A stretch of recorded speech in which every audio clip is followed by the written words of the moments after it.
Friends, আপনারা যদি CTET পরীক্ষায় ভালো স্কোর করতে চান তাহলে আপনাদেরকে প্রিভিয়াস ইয়ার কোয়েশ্চেন পেপার অবশ্যই দেখতে হবে। প্রিভিয়াস ইয়ার কোয়েশ্চেন পেপার দেখার জন্য আপনারা আজকের ভিডিও অবশ্যই দেখবেন। আজকের ভিডিওতে আমি সিটেট ইংলিশের প্রিভিয়াস ইয়ার কোয়েশ্চেন যে পরীক্ষা অনুষ্ঠিত হয়েছিল জুলাই 2024-এ অলরেডি আমি এর পেপার 1-এর ল্যাঙ্গুয়েজ 1 ইংলিশের ভিডিও বানিয়ে রেখেছি। আপনারা উপরে আই বাটনে ক্লিক করে ভিডিও দেখতে পারেন।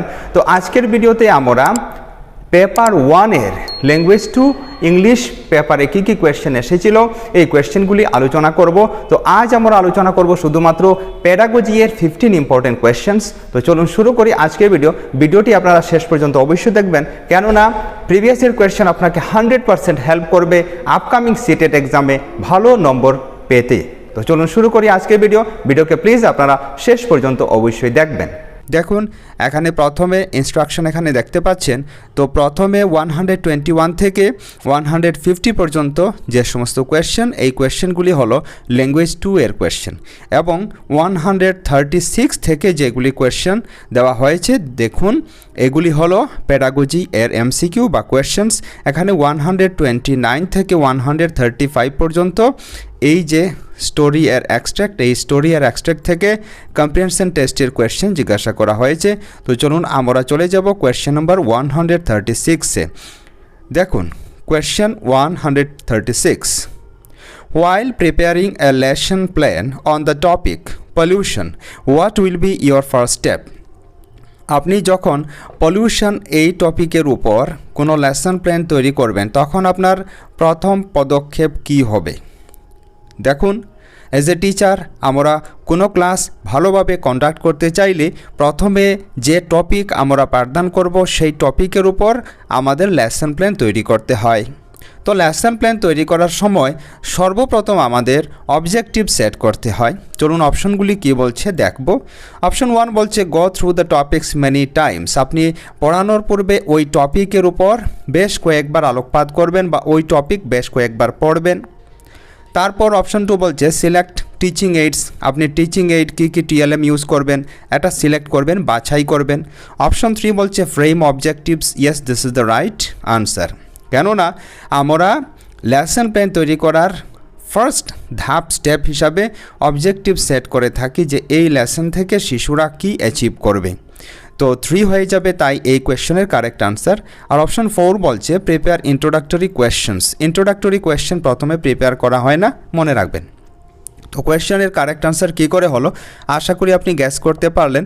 এবার question number 137, one of the important features of dash is that the learners solve problems collectively either in a pair or in a group. তো লার্নাররা যখন শিক্ষার্থীরা যখন কালেকটিভলি সকলে মিলে গ্রুপে অথবা 2-3 জন করে যদি ওরা ডিসকাস করে কোনো আনসার বা কোনো প্রবলেমের সলিউশন করে তখন এটাকে বলা হয় কমিউনিকেটিভ ল্যাঙ্গুয়েজ টিচিং। এটা আপনারা মনে রাখবেন। তাই এই প্রশ্নের কারেক্ট আনসার হয়ে যাবে option 4, communicative language teaching option 4-এ আছে। ঠিক আছে, যখন কমিউনিকেশনের উপর বেস করা হবে এটাকে কি বলা হবে? Communicative language teaching. কিন্তু এখানে দেখুন শুধুমাত্র কমিউনিকেশন নয়, এখানে ওরা কমিউনিকেট করবে কার সাথে? কমিউনিকেট করবে গ্রুপের সাথে। গ্রুপে মিলে যখন কোনো সমস্যার সমাধান করবে এটাকে কি বলা হয়? আবার আমি রিপিট করছি, কমিউনিকেটিভ ল্যাঙ্গুয়েজ টিচিং। ঠিক আছে, তারপর দেখুন question number 138, linguistic competence enables learners two. Linguistic competence কি এনেবল করে, মানে শিশুদের কি প্রদান করে, এটা আপনাকে বলতে হবে। অপশনগুলি কি বলছে চলুন আমরা প্রথমে দেখি। এখানে দেখুন option 1, speak fluently even if not grammatically correct. Grammatically ভুল হলেও ফ্লুয়েন্টলি কথা বলতে হবে, এটা কিন্তু কারেক্ট নয়। Know how and went to use the language appropriately. ভাষা কিভাবে এবং কোথায় অ্যাপ্রোপ্রিয়েটলি সঠিকভাবে ব্যবহার করতে হবে এটা লিঙ্গুইস্টিক কম্পিটেন্স শিশুদের জানিয়ে দেয়, এটাও কিন্তু পুরোপুরি ঠিক নয়। ঠিক আছে, তারপর অপশন 3 বলছে use more and more English. এটা তো একদম ভুল। শুধুমাত্র বেশি করে ইংলিশ ব্যবহার করলে লিঙ্গুইস্টিক কম্পিটেন্স ডেভেলপ হয় না। ঠিক আছে, আর অপশন 4 বলছে differentiate grammatically correct and incorrect sentences. Grammatically ব্যাকরণগতভাবে শুদ্ধ এবং ব্যাকরণগতভাবে ভুল সেন্টেন্স শুধুমাত্র আইডেন্টিফাই করলে সেটাকে লিঙ্গুইস্টিক কম্পিটেন্স বলা হয় না। তো এই প্রশ্নের আনসার কিন্তু আমার কাছে একটিও সঠিক লাগছে না, এবং অফিসিয়াল আনসার কি আমরা দেখেছি, অফিসিয়াল আনসার কিতে এটাকে দিয়ে রাখা হয়েছে, মানে এটার যে মার্ক সকলকে সমানভাবে বৃদ্ধি করে দেওয়া হয়েছে। কেননা এখানে যে অপশন পরীক্ষার্থীদের জন্য দেওয়া হয়েছে এই অপশনগুলির মধ্যে কোনো অপশনই সঠিক নয়। লিঙ্গুইস্টিক কম্পিটেন্স মানে হলো শুধুমাত্র গ্রামাটিক্যালি কারেক্ট হলে চলবে না, কমিউনিকেশনকেও মাথায় রাখতে হবে। যখন স্টুডেন্ট কমিউনিকেশনকে মাথায় রেখে শুদ্ধভাবে একটি ভাষা বলতে পারবে, বুঝতে পারবে, লিখতে পারবে, তখন আমরা এটাকে বলবো লিঙ্গুইস্টিক কম্পিটেন্স। ঠিক আছে, তারপর এবার আমরা দেখব question number 139। At primary level a teacher generally motivates learners for coloring and drawing as it helps in primary শিক্ষার্থীদের জন্য একজন টিচার কী করেন, বিশেষ করে প্রেরণা দেন ছাত্রছাত্রীদের কী করার জন্য, কালারিং মানে রং করার জন্য প্রেরণা দিয়ে থাকেন, এবং ড্রয়িং বিভিন্ন ধরনের ছবি আঁকার জন্য প্রেরণা দিয়ে থাকেন। এটা কেন করে থাকেন, কারণ এটা সাহায্য করে। কিসে সাহায্য করে আপনাকে বলতে হবে। Option 1 developing fine motor skills. Yes, এ ধরনের যখন ছাত্রছাত্রীরা রং করে থাকে বিভিন্ন ধরনের শেপের উপর, ঠিক আছে, এটা ওদের ফাইন মোটর স্কিলস মানে সূক্ষ্ম, যেমন অঙ্গুলি দিয়ে কি করে কলম ধরতে হয়, কি করে পেন্সিল ধরতে হয়, রাবার কি করে ইউজ করতে হয়, এগুলির মাধ্যমে কিন্তু ফাইন মোটর স্কিল ডেভেলপ হয়। ঠিক আছে, মানে ছোটো ছোটো অঙ্গ দিয়ে আমরা যে সমস্ত কাজ করি এগুলিকে বলা হয় ফাইন মোটর স্কিলস, আর গ্রস মোটর স্কিলস হলো বড় অঙ্গ দিয়ে আমরা যেগুলি করি। ঠিক আছে, তো এই প্রশ্নের কারেক্ট আনসার হয়ে যাবে option 1 developing fine motor skills. ঠিক আছে, আর অপশন 2 বলছে এন্টারটেইনিং লার্নার্স, না এটা হবে না, ছাত্রছাত্রীদের শুধুমাত্র আনন্দ দেওয়ার জন্য এটা করানো হয় না। ঠিক আছে, আর অপশন 3 বলছে relaxing the teacher from teaching, না টিচারকে রিল্যাক্স দেওয়ার জন্য এটা করা যাবে না। অপশন 4 বলছে engaging learners to maintain silence in the class, শুধুমাত্র সাইলেন্স বজায় রাখার জন্য শ্রেণীকক্ষে এরকম টেকনিক ইউজ করা হয় না। ঠিক আছে, তাই এই প্রশ্নের কারেক্ট আনসার আশা করি আপনি বুঝতে পারলেন। এবার question number 140। When language is learned naturally and without any systematic practice, it is called, যখন ভাষাকে প্রাকৃতিকভাবে শেখা হয় এবং এটার কোনো বিশেষ করে কি করা হয়, সিস্টেমেটিক প্র্যাকটিস করা হয় না, তখন এটাকে বলা হয় অ্যাকুইজিশন। তাই এই প্রশ্নের কারেক্ট আনসার হয়ে যাবে অপশন 1। আর যখন আমরা সিস্টেমেটিক প্র্যাকটিসের মাধ্যমে শ্রেণীকক্ষে গিয়ে, স্কুলে গিয়ে, কোনো ল্যাঙ্গুয়েজ ইনস্টিটিউটে গিয়ে ভাষা শিখে থাকি, তখন এটাকে কি বলা হয়, লার্নিং। মাথায় রাখবেন। তারপর question number 141। A teacher promotes group discussion and peer interaction in her classroom, একজন শিক্ষক কী করে গ্রুপ ডিসকাশন, শিশুরা যাতে দলগতভাবে ভাগ করে শিশুরা কোনো সমস্যার সমাধান করে, এটা উনি মোটিভেট করে থাকেন শিক্ষার্থীদের। And peer interaction in her classroom, এবং শিশুরা যাতে নিজে একে অন্যের সাথে কথা বলে ডিসকাস করে ওরা শ্রেণীকক্ষে কোনো সমস্যার সমাধান করে। She does not bother to correct spelling আর প্রনাউন্সিয়েশন এরর্স, উনি যখন শিশুরা ভুল করে স্পেলিং এবং উচ্চারণ করতে, তখন উনি ওদের শুদ্ধ করে দেন। She is using dash approach in her classroom, উনি নিজের ক্লাসরুমে কি অ্যাপ্রোচ প্রয়োগ করছেন বা ব্যবহার করছেন আপনাকে বলতে হবে। অ্যাকলেকটিক, স্ট্রাকচারাল, কনস্ট্রাকটিভিস্ট, ট্র্যাডিশনাল। দেখুন এখানে একটি কথা আপনারা মাথায় রাখবেন, এখানে শিক্ষিকা কি করছেন, যে শিশুরা ভুল করছে, মিস্টেক করছে, ওটাকে সঙ্গে সঙ্গে উনি দেখিয়ে দিচ্ছেন, ভুল ধরে শুদ্ধ করে দিচ্ছেন। এ ধরনের অ্যাপ্রোচকে বলা হয় কনস্ট্রাকটিভিস্ট অ্যাপ্রোচ। তাই এই প্রশ্নের কারেক্ট আনসার হয়ে যাবে অপশন 3। আর স্ট্রাকচারাল অ্যাপ্রোচ স্ট্রাকচার ভেঙে ভেঙে যখন দেখানো হয়, আর ট্র্যাডিশনাল মানে লেকচার ওয়ে বা লেকচার মেথড, যেটার মধ্যে শিক্ষক প্রধান থাকেন। অ্যাকলেকটিক অ্যাপ্রোচ হলো সারগ্রাহী অ্যাপ্রোচ, মানে যে অ্যাপ্রোচের মাধ্যমে সাবস্টেন্সকে বুঝিয়ে দেন শিক্ষক বা শিক্ষিকা। ঠিক আছে, তো কী করে আনসার হলো অপশন 3। আশা করি আপনারা বুঝতে পারলেন। এবার আমরা কোয়েশ্চেন নম্বর 142 দেখব। When you go to teach, আপনি যখন পাঠদান করতে যান, you find the textbook begins with rhymes, আপনি পেলেন যে টেক্সট বুক, অর্থাৎ যে টেক্সট বুক আপনি ছাত্রছাত্রীদের ইউজ করে পড়াবেন, ঠিক আছে, ওদের প্রেসক্রাইব টেক্সট বুক, এই টেক্সট বুকের মধ্যে আপনি পেলেন প্রথমে কি, রাইম দেওয়া, কবিতা দেওয়া, ছড়া দেওয়া, অ্যান্ড পিকচার স্টোরিজ, এবং ছবির সঙ্গে গল্প দেওয়া, এটা আপনি প্রথমে পেলেন। ঠিক আছে, and ends with the alphabet, এবং সব শেষে এই বইয়ের মধ্যে কী দেওয়া আছে, সব শেষে এই বইয়ের মধ্যে অ্যালফাবেট দেওয়া আছে। Which approach does this kind of arrangement suggest in language pedagogy? Language প্যাডাগজির মধ্যে এ ধরনের পদ্ধতিকে কি বলা হয়? Option 1 top down approach, option 2 eclectic approach, option 3 aesthetic approach and option 4 bottom up approach. দেখুন, এ ধরনের অ্যাপ্রোচকে বলা হয় টপ ডাউন অ্যাপ্রোচ। মানে প্রথমে কি শেখানো হবে? প্রথমে শিক্ষার্থীদের বেসিক জিনিস, মানে যেটা থেকে শুরু করতে হয়। যেমন বর্ণ যখন আমরা প্রথমে শেখাবো শিশুদের, তখন এটাকে বলা হবে বটম আপ অ্যাপ্রোচ। যখন আমরা অ আ ক খ এ বি সি ডি শিখিয়ে তারপর শিশুদের কি শেখাবো? রাইম শেখাবো, এটাকে বলা হবে বটম আপ অ্যাপ্রোচ। এবং যখন আমরা প্রথমে গল্প, রাইম, ছড়া শেখাবো, তারপর অ্যালফাবেট শেখাবো, তখন এটাকে বলা হবে টপ ডাউন অ্যাপ্রোচ। এই দুই অ্যাপ্রোচ আপনারা মনে রাখবেন, এই দুই পদ্ধতি।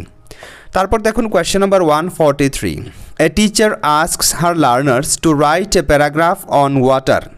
এখানে শিক্ষক বা শিক্ষয়িত্রী কী বলছেন? নিজের শিক্ষার্থীদের বলছেন জলের উপর একটি প্যারাগ্রাফ, অনুচ্ছেদ লেখার জন্য। Then the learners start discussing what they have been taught in science and social science ক্লাসেস। তখন শিশুরা কী আরম্ভ করলো? আলোচনা করতে শুরু করলো যে জল সম্পর্কে তাহারা বিজ্ঞানের ক্লাসে, সায়েন্স ক্লাসে এবং সোশ্যাল সায়েন্স ক্লাসে কি শিখেছে। Then they begin to write a paragraph on water. তারপর ওরা প্রথমে ডিসকাস করে, আলোচনা করে, তারপর ওরা কী করলো? ওয়াটারের উপর, জলের উপর অনুচ্ছেদ লেখা শুরু করলো। This is an example of, আপনাকে বলতে হবে এটা কিসের example. Option 1 language of science, option 2 language across curriculum, option 3 communicative approach and option 4 language in use. এটাকে বলা হয় ল্যাঙ্গুয়েজ অ্যাক্রস কারিকুলাম। এখন দেখুন ল্যাঙ্গুয়েজ অ্যাক্রস কারিকুলাম, দেখুন এক সাবজেক্টের জ্ঞান যখন আমরা অন্য সাবজেক্টে কোনো সলিউশন করার জন্য, কোনো কিছু করার জন্য প্রয়োগ করব, তখন এটাকে বলা হবে কি? Language across curriculum. এটা মনে রাখবেন। তাই এই প্রশ্নের কারেক্ট আনসার হয়ে যাবে অপশন 2। তারপর কোয়েশ্চেন নম্বর 144 দেখুন, the statements that describe the knowledge, skills and attitudes that students should acquire by the end of a particular class or course come under dash. যখন নিচের একটি স্টেটমেন্ট দেখুন, যে স্টেটমেন্টটি হলো কিসের উপর করা হয় উক্তি? জ্ঞান, দক্ষতা এবং শিক্ষার্থীদের যে অ্যাটিটিউড, এটা যখন শিশুরা এক নির্দিষ্ট ক্লাস, এক নির্দিষ্ট কোর্স শেষ করার পরে আয়ত্ত করে, এটাকে কি বলা হয়? ঠিক আছে, এটা কিসের অধীনে আসে আপনাকে বলতে হবে। Option 1 learning outcomes, option 2 numeracy outcomes, option 3 foundational literacy outcomes and option 4 teaching outcomes. দেখুন, এটা প্রথমেই আমরা সেট করে থাকি যখন আমরা লেসন প্ল্যান বানিয়ে থাকি, এটাকে বলা হয় লার্নিং আউটকামস। আমি যে পাঠদান করব আজ কোনো এক নির্দিষ্ট টপিক, ওই টপিক পাঠদান করার পর ছাত্রছাত্রীরা কি শিখবে, এটা আমি প্রথমে সেট করে রাখবো এবং এটাকে বলা হয় লার্নিং আউটকামস। আশা করি আপনারা বুঝতে পারলেন। এবার question number 145, to teach tense in your class you use 2 pictures of the same person, one picture taken 15 years ago। দেখুন, আপনি টেন্স পড়ানোর সময় শ্রেণীকক্ষে কি প্রয়োগ করছেন? একজন ব্যক্তির ছবি প্রয়োগ করছেন। একটি ছবি আপনি যে দেখাচ্ছেন যা 15 বছর আগে নেওয়া হয়েছে, মানে 15 বছর আগে শ্যুট করা একটি ছবি আপনি দেখাচ্ছেন। অন্যদিকে এমন একটি ছবি আপনি দেখাচ্ছেন যে ছবি এইমাত্র ক্লিক করা হয়েছে। You initiate a talk in the class about his present and past, his appearance, his habits. Now you are using. তারপর আপনি এই দুই ছবি দেখিয়ে কী করছেন? ওই ব্যক্তির বর্তমান, ওই ব্যক্তির অতীত, প্রেজেন্ট আর পাস্ট, বর্তমান অ্যাপিয়ারেন্স কীরকম, এটা আপনি শিশুদের দেখাচ্ছেন। তো এটাকে কি বলা হবে? অর্থাৎ আপনি কি ব্যবহার করছেন? অপশন 1 বলছে structural grammar, option 2 pedagogical grammar, option 3 rule based grammar and option 4 prescriptive grammar. এই কোয়েশ্চেনের কারেক্ট আনসার হয়ে যাবে অপশন 2 প্যাডাগজিক্যাল গ্রামার। এ ধরনের যখন আপনি সাইকোলজি প্রয়োগ করে গ্রামার বা গ্রামারের কোনো টপিক পড়াবেন তখন এটাকে বলা হবে প্যাডাগজিক্যাল গ্রামার। ঠিক আছে, তারপর question number 146, A teacher brings real life objects like umbrella, raincoat, screwdriver, etc. to her class. একজন শিক্ষয়িত্রী কী করলেন? ছাতা, আমব্রেলা, রেইনকোট, স্ক্রুড্রাইভার ইত্যাদি শ্রেণীকক্ষে নিয়ে এলেন। কী করার জন্য? শিশুদের দেখানোর জন্য।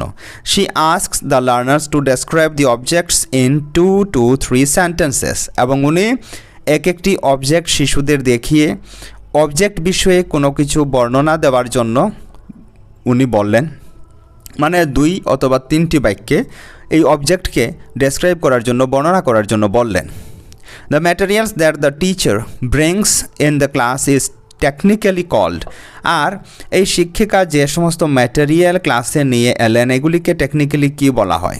মনে রাখবেন, রিয়েল লাইফ অবজেক্ট এখানে আনা হয়েছে। ওই অবজেক্টের উপরে শিশুদের ডেসক্রাইব করার ক্ষমতা আছে কিনা সেটা যাচাই করার জন্য, এবং এগুলিকে বলা হয় রিয়েলিয়া। তাই এই প্রশ্নের কারেক্ট আনসার হয়ে যাবে অপশন 3।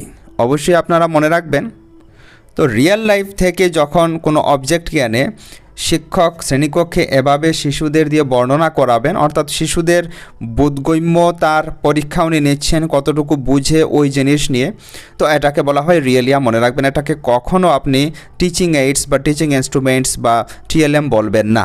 ঠিক আছে, তারপর দেখুন question number 147, today Raju is very happy as he is going to school. মনে করুন রাজু কোনো একটি শিশু, এই রাজু আজ খুবই খুশি হয়েছে কেননা আজও বিদ্যালয়ে যাবে। He is the first from his family to come to school. কারণ এই রাজু তার পরিবার থেকে প্রথম ব্যক্তি যে বিদ্যালয়ে আজ যাবে। None of in his family, not even his parents, had ever been enrolled in any school. তার পরিবারের কেউ, ইভেন তার পিতামাতা, কোনো বিদ্যালয়ে এনরোল করেননি, কোনো বিদ্যালয়ে যাননি। Raju is Das dash learner. তো রাজু এভাবে কোন লার্নার, কোন শিক্ষার্থী আপনাকে বলতে হবে? Second generation learner, marginalised learner, minority learner, first generation learner. যেহেতু এই রাজু এর বংশের কেউ বিদ্যালয়ে যাননি, রাজু প্রথমবার স্কুলে যাবে, স্কুলের মুখ দর্শন করবে, সেহেতু রাজু হয়ে গেল ফার্স্ট জেনারেশন লার্নার। তাই এই কোয়েশ্চেনের কারেক্ট আনসার হয়ে যাবে অপশন 4। তারপর question number 148, You were born and brought up in a village where everybody spoke Hindi and you too began using this language without going to any school. আপনি এমন এক জায়গায়, এমন এক গ্রামে জন্মগ্রহণ করলেন যে গ্রামে সকলে হিন্দি ভাষায় কথা বলে, আপনিও কী করলেন? হিন্দি ভাষায় কথা বলা শুরু করে দিলেন, আপনি কোনো বিদ্যালয়ে না গিয়ে। Later when you went to school you studied English, Sanskrit, Hindi and Urdu. পরে আপনি যখন বিদ্যালয়ে গেলেন তখন আপনি বিদ্যালয়ে গিয়ে ইংরাজি পড়লেন, ইংলিশ, তারপর সংস্কৃত পড়লেন, হিন্দি পড়লেন, উর্দু পড়লেন। Now you speak English very fluently. আর এখন আপনি ইংরাজি খুব অনর্গল ফ্লুয়েন্টলি বলতে পারেন। Now which is your first language. এখন আপনার প্রথম ভাষা ল্যাঙ্গুয়েজ 1 কোনটি? হিন্দি, উর্দু, সংস্কৃত, ইংলিশ। দেখুন আপনার ল্যাঙ্গুয়েজ 1, প্রথমে আপনি কোন ভাষায় কথা বলা শুরু করেছিলেন? আপনার মাতৃভাষা কি? ওই গ্রামে থাকার সময় আপনি হিন্দি ভাষায় কথা বলেছিলেন, তো তাই হিন্দি হয়ে যাবে আপনার ফার্স্ট ল্যাঙ্গুয়েজ বা L1। Therefore option 1 is correct. তারপর দেখুন কোয়েশ্চেন নাম্বার 149 এবং 150।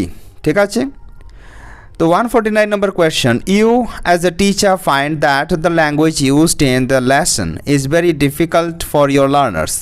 আপনি কোনো এক পাঠ শিশুদের পড়ানোর সময় এটা অনুভব করলেন যে এই পাঠের ভাষা খুবই কঠিন হবে আপনার ছাত্রছাত্রীদের জন্য।